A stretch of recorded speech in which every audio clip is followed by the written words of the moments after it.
विनोद बंसल जी। देखिए प्राची जी, बड़ा दुख का विषय है कि उस अपने गुरुओं की पावन भूमि को पवित्र करने के बावजूद भी सोढ़ी साहब जो है बड़ी चिकनी चुपड़ी बातें कर रहे हैं।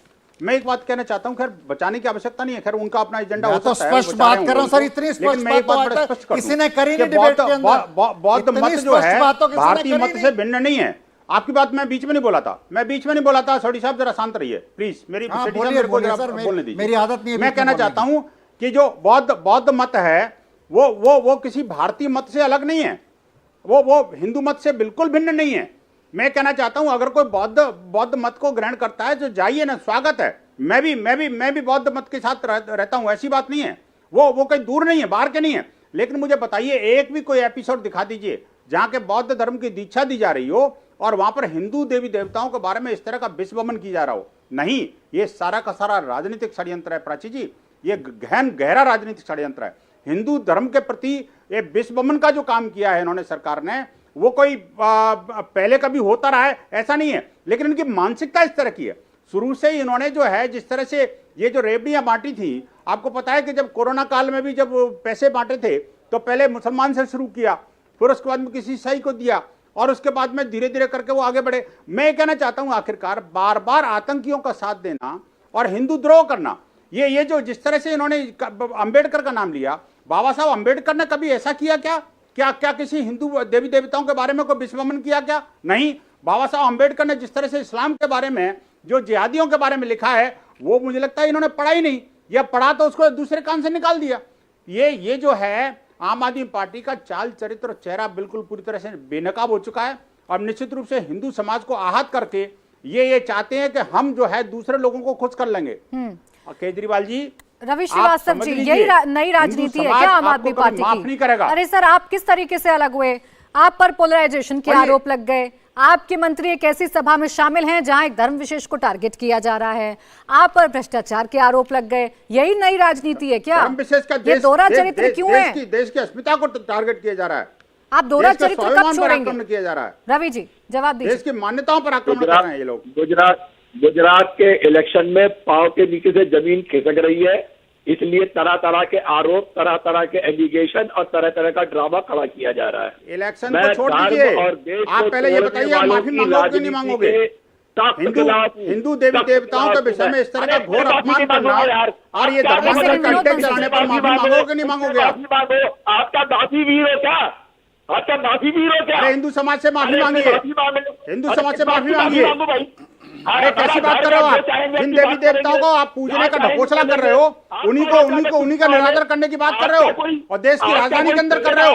आपको शर्म आनी चाहिए। देश की राजधानी के अंदर बैठ करके और ये कहते हो कि मैं ब्रह्मा को नहीं मानूंगा, मैं विष्णु को नहीं मानूंगा, मैं गणेश को नहीं मानूंगा, और एक तरफ आपके नेता जाकर के वहां पर गणेश पूजा करते हैं, सार्वजनिक रूप से करते हैं, करोड़ों रुपए खर्च करते हैं, पब्लिसिटी बटोरने का काम करते हैं और चुनाव आते के साथ ही चुनावी हिंदू बन जाते हैं और अपने आप को हिंदू को सर्टिफिकेट बांटते हैं। रुक जाइए विनोद बंसल जी, एक सेकंड। रवि श्रीवास्तव का जवाब आने दीजिए। मैं सुनना चाहती हूँ, इन्होंने जिस पॉइंट से डिबेट शुरू की थी, क्या वो पॉइंट पर अभी भी कायम है या मान रहे हैं कि गलती तो हुई है? रवि श्रीवास्तव जी बोलिए। अरे रवि श्रीवास्तव जी छोड़िए ना, मेरे सवाल का जवाब दीजिए। मान नहीं सकते हो, मेरे सवाल का जवाब दीजिए रवि श्रीवास्तव जी, मेरे सवाल का जवाब दीजिए। ये सेलेक्टिवनेस क्यों है? कोई सेलेक्टिवनेस नहीं है, बिल्कुल नहीं है। आदमी को धर्म का अपने पालन करने का पूरा हक है। फिर वही बात लेकर आ गए। ऐसा मैं राम को नहीं मानता, पालन का अधिकार है क्या? अधिकार है क्या नहीं मानता? ये आपको पालन का अधिकार है? रवि श्रीवास्तव जी, आप पहले मेरी बात को सुनिए, उसके बाद जवाब दीजिए। रवि श्रीवास्तव जी, मैंने आपको बार बार बताया सर, आप मुझे संविधान का, बाबा साहब अंबेडकर का पाठ पढ़ा रहे हैं। पहले वो खुद पढ़ा है आपने, जो आप मुझे यहाँ बैठकर पाठ पढ़ा रहे हैं। ये कैसे चरित्र हो सकता है आपका? ये सेकुलरिज्म है। फिर तो कहा जाएगा ना कि पोलराइजेशन की राजनीति है, फिर तो आप पर आरोप लगेंगे वोट बांटने की राजनीति है। हजारों लोग शामिल होते हैं, हजारों लोग बौद्ध धर्म का पालन करते हैं। अरे सर, वो हजारों लोगों में आपके मंत्री भी शामिल हैं। आप इस बात को समझ रहे हैं? आप इस बात को समझ रहे हैं? रुकिए एक मिनट विनोद बंसल जी, सर सुनिए एक मिनट। मंत्री कैसे बनते हैं? रुकिए रवि श्रीवास्तव जी, जब मंत्री कोई बनता है, जब नेता कोई बनता है, विधायक बनता है, तो सर क्यों बनता है? बताएंगे मुझे जरा, किसके समर्थन से बनता है, बताएंगे मुझे? मंत्री अपने धर्म का पालन अपनी घर की चार दीवारी में कर सकता है, हाँ। अपने समुदाय में कर सकता है। मुस्लिम मंत्री भी होते हैं, क्रिश्चियन मंत्री भी होते हैं, सिख मंत्री भी होते हैं। तो फिर बताइए ना, वो चार दीवारी से बाहर निकल कर आने की जरूरत क्यों पड़ गई? बताइए फिर मुझे, चार दीवारी से बाहर निकल कर आने की जरूरत क्यों पड़ गई? इसका पार्टी से कोई लेना देना नहीं है। तो कह देना आपके नेता, तो कह देना आपके नेता, किस बात का इंतजार किया जा रहा है? कहते क्यों नहीं है, कहते क्यों नहीं है? बात को खत्म क्यों नहीं करते, क्यों बढ़ा रहे हैं शहजाद? वो पूछने आप जाइए। मैं क्यों जाऊंगी सर? आप जिसकी हिमायत कर रहे हैं, आपको उनका स्टैंड रखना है, मुझे जरूरत नहीं है। शहजाद जी रुक जाइए अब सर, आपका वक्त खत्म हो गया सर। अपनी बारी पर जवाब नहीं देते आप, दूसरी की बारी में कूद पड़ते हैं। शहजाद जी धन्यवाद।